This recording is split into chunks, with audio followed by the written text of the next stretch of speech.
తేలిక, కానీ పెంచడం చాలా చాలా కష్టం. మీకున్న విద్యార్థులందరికీ కూడా మీ అందరికీ చాలా నేను చిన్నప్పుడు ఇప్పుడు చదువుకున్న పాఠాన్ని నాకు చాలా ప్రేరణ అది. అంటే ఈరోజు మనం ఒక చిన్న ప్రతిజ్ఞ కదా దీని గురించి అని అనిపించచ్చేమో, కానీ పర్యావరణ ప్రేమికుడిగా ప్రకృతి రక్షించుకోవాలి అనుకునే ఒక ఆలోచన ఎప్పుడు చిన్నప్పుడు స్కూల్లో ఒక చిన్న పాఠం ఉండేది, 3 కాళ్ళ ముదస్సులి అని. ఆల్మోస్ట్ కాటికి కాళ్ళు చాపుకొని చావుకు ఎదురు చూస్తున్న ఒక ముసలతను ఒక తినేసిన మామిడి టెంకని చిన్న గొయ్యి తీసి రోడ్డు మీద రహదారులు ఎక్కడ ఒక అడవిలో ఉండే ఒక బాట వైపు నాటుతూ ఉంటే ఆ దారి వెంబడి వెళ్తున్న మహారాజు ఆయన సైన్యాధిపతి వేట చేసుకుని వాళ్ళు తిరిగి రాజధాని వెళ్తూ ఉంటే ఆ మహారాజు అంటాడు సేనాధిపతి తోటి, చూడండి ఎంత ఆపాపు గుర్రాలు ఆపు అని చెప్పి గుర్రాలు ఆపి చూస్తుంటారు. ఆ తినేసిన మామిడి టెంకని అతను పక్కన నాటుతూ ఉంటాడు, పక్కన తన మనవాడు ఏదో సహాయం పడుతూ ఉంటాడు, చాలా వెటకారం చేస్తాడు. ఆ పద్యం అంతా ఏంటంటే, 3 కాళ్ళ ముదసలి నువ్వు ఎంతకాలం బతుకుతావు అని చెప్పి నువ్వు ఇది నాటుతున్నావు, ఇది పెరిగి పెద్దయి కాటికి కాళ్ళు చాపుకున్న నువ్వు ఒక 20 సంవత్సరాల తర్వాత 14 సంవత్సరాల తర్వాత పెరిగి మామిడి చెట్లు పండ్లు తిందామనైనా ఎంత ఆశ నీకు అనేది చాలా వెటకారం చేస్తాడు.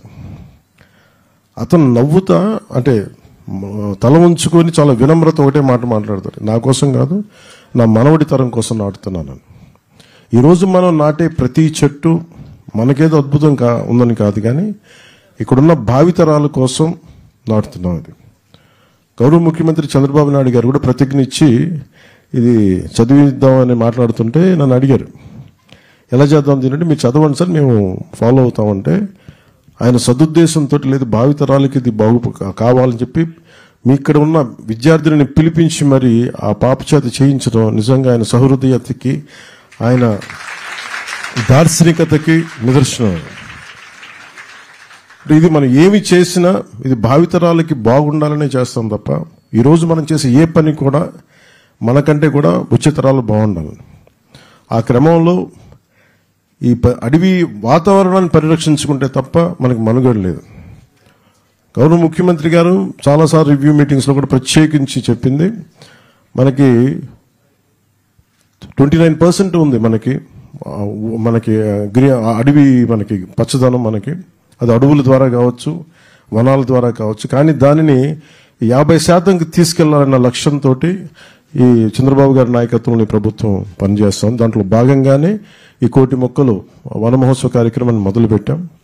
ఇది జూన్ జూలైలో మొదలై ఈ మొక్కల నాటే కార్యక్రమం మనకి నవంబర్లో వచ్చే కార్తీక సమారాధన వరకు సాగుతూ ఉంటుంది.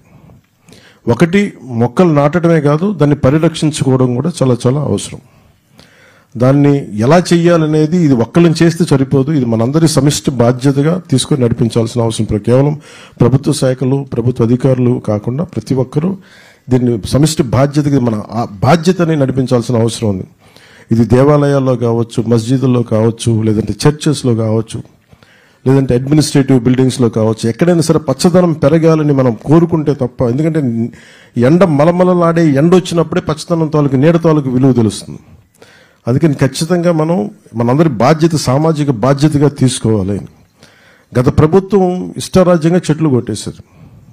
చాలాసార్లు నేను దాని గురించి కూడా మాట్లాడాను, ముఖ్యమంత్రి గారు కూడా దాన్ని చాలా సందర్భాల్లో ప్రస్తావించారు. కోనసీమలో ఒక మాట చెప్తారు, ఒక కొడుకు ఒక చెట్టు పెద్ద కొడుకుతో సమానం, ముఖ్యంగా కొబ్బరి చెట్టుని పెద్ద కొడుకుతో సమానం అంటారు. అంటే అంత బలంగా చెట్టుకి ఇది అరణ్య సూక్తం చదవాలి. మనం అరణ్య సూక్తం చదివితే దాని తాలూకు విశిష్టత, ఒక చెట్టు తాలూకు విశిష్టత ఎలా ఉంటుందంటే దాదాపు 10 మంది సంతానంతో సమానం. ఇంకా నేను సరిగ్గా చెప్పట్లేదు, కానీ దాదాపు 10 మంది పెద్ద కొడుకులతో సమానం అన్నట్టుగా మాట్లాడుతుంది ఒక్క చెట్టు, అంత మేలు చేస్తున్నది. అలాంటి చెట్టుని పరిరక్షించుకోవాల్సిన మన బాధ్యత. దానికి రకరకాల విధి విధానాలు ఉన్నాయి. వర్షాకాలంలో మనం జూన్ జూలైలో ప్రారంభించడం, నవంబర్ దాకా వెళ్ళటం. అలాగే ముఖ్యంగా థిక్ ప్లాంటేషన్ కావాలి, తక్కువ వ్యవధిలో అంటే తక్కువ విస్తీర్ణంలో, దాదాపు 200 గజాలు ఉన్నా 400 గజాలు ఉన్నాయి, కనీసం ఒక 50 గజాల స్థలంలో కూడా ఒక మినీ మనకి ఎకోసిస్టమ్ రావడానికి మియావాకి అనే ఒక జపనీస్ వ్యక్తి ప్రతిపాదించింది ఒక మియావాకి ఫారెస్ట్ మెథడ్ అని ఉంది. దాన్ని అది మీకు చదివితే అవైలబిలిటీలో ఉంటుంది. మేము అటవీ శాఖ నుంచి కూడా మేము దాని గురించి ప్రత్యేకంగా, ఉద్యాన శాఖ నుంచి కూడా ప్రత్యేకించి దాని మీద ఇన్ఫర్మేషన్ రిలీజ్ చేస్తాం. దానివల్ల ఏంటంటే చాలా చాలా తొందరగా అడవి పెరుగుతుంది. అందుకే సరిగ్గా కరెక్ట్ చెప్పిన 3 సంవత్సరాల్లో 5 సంవత్సరాల్లో ఆల్మోస్ట్ మనకి ఒక మినీ